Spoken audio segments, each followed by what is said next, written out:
చందమామ విఘ్నేశ్వరుడు 15వ భాగం వాతాపి గణపతి. పాండవులు నారదుడు చెప్పిన విధంగానే విఘ్నేశ్వరుణ్ణి భక్తి శ్రద్ధలతో అర్చిస్తూ ధౌమ్యుడు పురోహితుడుగా గణేశ వ్రతాన్ని చేసి మారువేషాలతో విరాటరాజు కొలువులో అజ్ఞాతవాసం జయప్రదంగా ముగించారు. కృష్ణుని అండతో పాండవులు కౌరవులతో యుద్ధం చేసి విజయం పొందారు.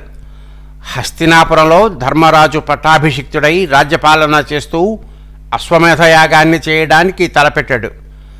యాగాశ్వం వెంట సైన్య సమేతంగా అర్జునుడు బయలుదేరాడు. పాండవుల పురోహితుడైన ధౌమ్యుడు కూడా అతనితో ఉన్నాడు. యాగాశ్వం అనేక రాజ్యాల మీదుగా వెళ్ళింది. రాజులు అనేకులు ధర్మరాజు పాలనకు వినయ విధేయతలు ప్రకటించారు. గుర్రం వెళ్తూ వెళ్తూ ఒక ప్రాంతంలో ఆగిపోయి మరి ముందడుగు వేయలేదు. అర్జునుడు ఆశ్చర్యపోయి ధౌమ్యుణ్ణి ఎందుకు ఇలా జరిగిందని అడిగాడు. చెబుతా పద అన్నట్లు చూసి దారి తీశాడు ధౌమ్యుడు. కొంత దూరం వెళ్ళగా ఒక మహానగరం కనిపించింది. ఆ నగర మధ్యంలో బ్రహ్మాండమైన విఘ్నేశ్వరుని విగ్రహం ఉన్నది. ఒక పెద్ద కొండరాతిని మలచిన శిల్పం అది. అత్యంత కళాశోభితమై విరాజిల్లుతున్నది.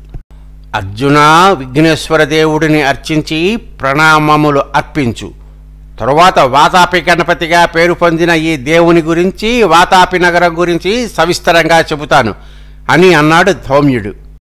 అర్జునుడు పూజాక్రమం జరిపి వాతాపి గణపతిని భక్తి ప్రపత్తులతో ఆరాధించాక ధౌమ్యుడు వాతాపి నగరంలోకి దారి తీశాడు. అతని వెనుక అర్జునుడు వెళ్ళి నగరాన్ని చూశాడు. ఒకప్పుడు ఆ నగరం మహావైభవంతో వెలిగిన ఛాయలు గోచరించాయి. కానీ ఇప్పుడు నగరం ఆలనా పాలనా లేక బీడుపడి ఉన్నది. లెక్కకూరాని కొద్దిమంది పౌరులు కనిపించారు. అర్జునుడి రాకకు వాళ్ళు సంతోషంతో స్వాగతం పలికి పాలనా వ్యవస్థ ఏర్పరిచి నగరాన్ని పునరుద్ధరణ చేయమని ప్రార్థించారు. అర్జున, ఇది వాతాపి నగరం. నగర మధ్యంలో ఉన్న విఘ్నేశ్వరుడు అగస్త్య మహామునిచే నెలకొల్పబడిన అద్భుత శిల్పం. ఇది వాతాపి గణపతి క్షేత్రంగా పిలువబడుతున్నది. విశేషాలు చెప్తాను విను అంటూ ధౌమ్యుడు చెప్పడం ప్రారంభించాడు. గంగ కవేరుడు అనే రాజర్షి కమండలంలో పడి కావేరిగా రూపుధరించి అతని కుమార్తెగా ఆశ్రమంలో పెరిగింది. అగస్త్యుడు ఆ కన్యను చూసి వివాహం చేసుకుంటానని కవేరుడితో చెప్పాడు. కవేరుడు తన సమ్మతిని తెలిపి, అగస్త్య, కావేరి అభిమతం కూడా తెలుసుకుంటే మంచిది కదా అన్నాడు. అగస్త్యుడు ఆశ్రమంలో కావేరితో చనువుగా ఉంటూ ఉండగా ఒకనాడు కావేరి అతనితో సహ్యపర్వతం మీద వనవిహారం చెయ్యాలని ఉన్నదని చెప్పింది. అగస్త్యుడు కావేరిని తీసుకుని వెళ్ళాడు. వనవిహారం చేస్తూ ఒక చిన్న మడుగులో తామర పువ్వుని చూసి ముచ్చట పడుతూ కావేరి చరచరా వెళ్ళి దాన్ని తీసుకోవటానికి మడుగులో అడుగుపెట్టింది. నీటి తాకిడితో ఆమె అమాంతంగా జలరాశిగా మారిపోయి వరదలా పొంగి సహ్యపర్వత శిఖరాల నుండి జలజలా జారుతూ కావేరీ నదిగా పరవళ్లు త్రొక్కుతూ ప్రవహించింది. అగస్త్యుడు కావేరినే తలుచుకుంటూ చాలా కాలం బ్రహ్మచారిగానే ఉండిపోయి గొప్ప తపస్సు చేసి ఋషిశ్రేష్ఠుడు అని అనిపించుకున్నాడు. ఒకనాడు అతడు అరణ్యంలో చెట్టు కొమ్మకు తలక్రిందులుగా వ్రేలాడుతున్న పితృదేవతలను చూసి, ఎవరు మీరు, ఎందుకు ఇలా ఉన్నారని అడిగాడు. వారు నిట్టూర్పులు విడుస్తూ, మా వంశీకుడు అగస్త్యుడు ఒక ఇంటివాడై సంతానం కనే వరకు ఇలాగే ఉంటాము అని చెప్పారు. అగస్త్యుడు తన దివ్య దృష్టితో విదర్భరాజుకు కావేరి అంశతో కుమార్తె పుట్టి లోపాముద్ర పేరుతో పెరిగి యుక్త వయస్కురాలై ఉన్నట్లు తెలుసుకొని వెళ్ళి ఆమెను తనకు ఇచ్చి వివాహం చేయవలసిందని విదర్భరాజును కోరాడు. కందమూలాలు తింటూ నారకట్టుకు తిరిగే మునికి సుకుమారి రాకుమారిని ఎలా ఇవ్వకపోతే శపిస్తాడేమో అని రాజు సంశయపడుతూ వ్యాకుల చిత్తుడై ఉండగా లోపాముద్ర అగస్త్యుడితో నిరభ్యంతరంగా వెంటనే తన వివాహం జరిపించమని చెప్పింది. విదర్భరాజు ఆ విధంగానే లోపాముద్రను అగస్త్య మహర్షికి ఇచ్చి అతనితో పంపాడు. అగస్త్యుడు లోపాముద్రతో తన ఆశ్రమానికి వచ్చాక ఒకనాడు, నా పితృదేవతలను పున్నామ నరకం నుండి తరింపచేయటానికి నీ వలన సంతానం కనాలని నిన్ను వివాహం చేసుకున్నాను అని లోపాముద్రతో అన్నాడు. అప్పుడు ఆమె తన ముతకచేర చూసుకుని విచారిస్తూ, వివాహం చేసుకోగానే సరా, నేను రాజపుత్రికగా పుట్టి పెరిగిన దాన్ని, నాకు తగ్గ మంచి బట్టలు రత్నాభరణాలు సమకూర్చడం నీ విధి, అందుకు కావలసినంత ధనం సంపాదించుకురావడం నీ కర్తవ్యం అన్నది. అగస్త్యుడు భార్య మాటల్లోని వాస్తవాన్ని గ్రహించి ధన సేకరణకు బయలుదేరాడు. అతడు చాలామంది రాజుల దగ్గరకు వెళ్ళి రాజ్యపాలనకు సరిపడగా మిగిలిన ధనాన్ని తనకు ఇమ్మన్నాడు. ఏ రాజు కూడా మిగులు చెప్పలేదు సరికదా, ఎంతో లోటు పడుతూ ఉన్నట్లుగా చెబుతూ తమకు కూడా ఏమైనా ధనలాభం కలిగే మార్గం చూపమని వేడుకున్నారు. అగస్త్యుడు హతాశుడై అరణ్య మార్గంలో వెళుతూ ఒకచోట ఉన్నతమైన ఒక మహాశిలను చూశాడు. ఆ రాయి లంబోదరుడైన విఘ్నేశ్వరుడిని పోలినట్లుగా కనిపించింది. ఆ మహాశిలనే విఘ్నేశ్వరుడిగా భావిస్తూ అగస్త్యుడు నమస్కరించి, గణపతి, తపస్సు తప్పితే రెండో ధ్యాస లేనివాణ్ణి, ధన సంపాదనకు విద్యలు ఏవీ నాకు తెలియవు, ధనం నాకు ఎలాగ లభిస్తుంది, నీవైనా నాకు ఒక దారి చూపవా అంటూ వేడుకున్నాడు. అప్పుడు, ఏమిటి మహర్షి, శిలతో మంతనాలాడుతున్నావు అంటూ విఘ్నేశ్వరుడు సాక్షాత్కరించాడు. అగస్త్యుడు ప్రణమెల్లి మ్రొక్కి తన మొర వినిపించాడు. విఘ్నేశ్వరుడు, అగస్త్య, రావలసిన చోటుకే వచ్చావు, రావలసిన వాడివే వచ్చావు. కొంచెం సేపట్లో ఇల్వలుడు నిన్ను భోజనానికి పిలుస్తాడు, వెళ్ళు.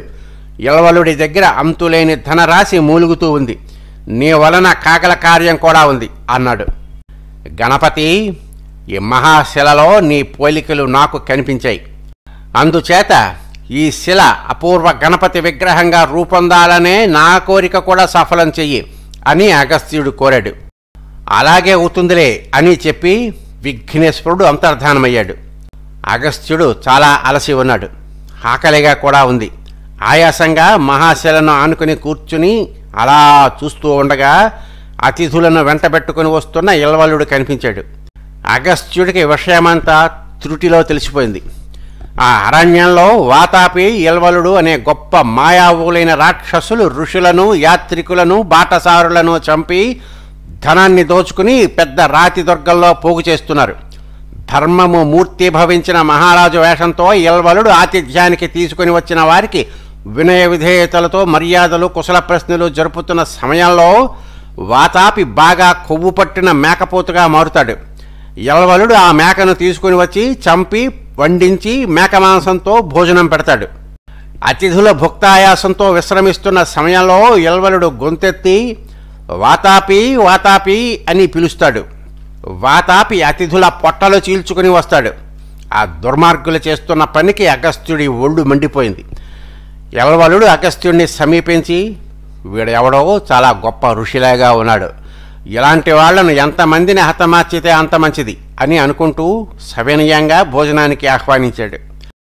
అగస్త్యుడు ఆకలితో అలమటించి పోతూ ఉన్న వాడిలాగా పరమానందం కనబర్చి, ఓ ధర్మదాత, నీలాంటి వాళ్ళు ఉండబట్టే ఈ భూమండలం అనంతాకాశంలో ఇలా నిలిచి ఉంది, పద అంటూ ఇల్వలుడి వెంట రాతి దుర్గానికి వెళ్ళి, ఓ అన్నదాత, చాలా రోజులుగా తిండి లేదు, ఆకలి దహించేస్తున్నది, 1000 యజ్ఞాలు జరిపించిన వాణ్ణి కావటం వల్ల మేక మాంసం తప్పితే మరేది అరగని రోగం ఒకటి పట్టుకున్నది, అందుచేత ముందు నాకు ఆ మాంసభోజనం పెట్టి నన్ను పంపించు అన్నాడు. ఇల్వలుడు, స్వామి, మీకోసమే రాసిపెట్టి ఉన్నది కాబోలు, మా ఇంట చిరకాలం నుండి ఒక మేకపోతు పెరుగుతూ బాగా కొవ్వు పట్టి ఉన్నది అని చెబుతూ వెంటనే మేక రూపంలో ఉన్న వాతాపిని చంపించాడు. అగస్త్యుడు మేకను చూసి, ఆహా, ఏం మేక, ఏం మేక, 1000 యాగాలు చేయించానన్న మాటే కానీ ఇలాంటి మేకను రుచి చూడలేదు నాయనా, ముందు దీని గుండెకాయ మొదలైన మేలుముక్కలన్నీ నాకు పెట్టి ఆ తరువాత మిగతాది అతిథులకు పెట్టు, ముందే చెబుతున్నాను, మరేం అనుకోకు, మాంసం తప్ప మరేది నేను తినలేను సుమా, నేను తినగలిగినంత నాకు వడ్డించాలి, మరచిపోకు అన్నాడు. ఇల్వలుడు అగ్నిలో మేకను కాల్చి మాంసం వడ్డించి అగస్త్యుడికి పెట్టాడు.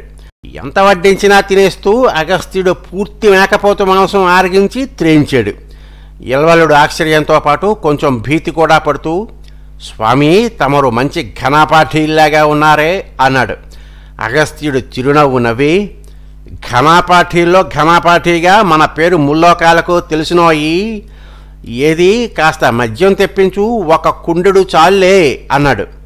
ఇల్వలుడు మరింత నివ్వెరపోతూ, కుండెడు మద్యం తాగుతారా స్వామి అన్నాడు. మన పొట్టకు సముద్రాలే చాలవు అన్నాడు అగస్త్యుడు. అలాగే తాగుదురు గాని మా వాడు వాతాపి తెప్పిస్తాడు అని చెబుతూ వాతాపి వాతాపి అంటూ గొంతెత్తి కేకవేశాడు యల్వలుడు. అప్పుడు అగస్త్యుడు నెమ్మదిగా, ఇంకెక్కడి వాతాపి నాయనా, వాతాపి మరి రాడు, జీర్ణం జీర్ణం వాతాపి జీర్ణం అంటూ కడుపు నిమురుకుంటూ వాతాపి హరించిపోయాడు అన్నాడు. యల్వలుడు ప్రాణభీతితో గజగజ వణికిపోతూ జాడ లేకుండా పారిపోయాడు. ఆ విధంగా వాతాపి యల్వలుల దారుణ హత్యాకాండల మాయానాటకం అంతమైంది. ఆ తరువాత అగస్త్యుడు మిగతా అతిథులకు జరిగినదంతా చెప్పి రాతి దుర్గంలో కుప్పతెప్పలుగా పడి ఉన్న అస్థిపంజరాల్ని కపాలరాశులను చూపించాడు. వాళ్ళంతా గుండెలు బాదుకుంటూ బ్రతికి బయటపడ్డందుకు అగస్త్యుడికి ప్రణమిల్లి మ్రొక్కారు. ఆ దుర్గంలో పదిలంగా భద్రపరిచి ఉన్న ధనరాశుల్ని అగస్త్యుడు చూశాడు. తనకు కావలసినది పోగా మిగిలిన ధనంతో ఒక మహానగరం నిర్మించవచ్చు, వేలాది మంది సుఖంగా జీవించవచ్చునని ఆయనకు తోచింది. వెంటనే అగస్త్యుడు అందరికీ ధనాన్ని పంచడం మొదలుపెట్టాడు. ఆ సంగతి విని సమీప రాజ్యాల నుండి ఎంతోమంది ప్రజలు అక్కడకు చేరుకుని అగస్త్యుడు ఇచ్చిన ధనంతో ఇల్లు కట్టుకుని స్థిరపడ్డారు. అగస్త్యుడికి విఘ్నేశ్వరుడి ఆకారంలాగా కనిపించిన మహాశిల కేంద్రంగా చుట్టూరా ఒక మహానగరం తయారైంది. వాతాపి జీర్ణంతో ఏర్పడిన ఆ నగరం వాతాపి నగరంగా పేరు పొందింది. అగస్త్యుడు స్వపరిపాలనా సూత్రాలను శిలాఫలకాల మీద చెక్కించి నగరంలో పెట్టించాడు. ప్రజలే పాలకులుగా ఆదర్శప్రాయమైన ప్రజారాజ్యం ఏర్పడింది. స్వస్తి.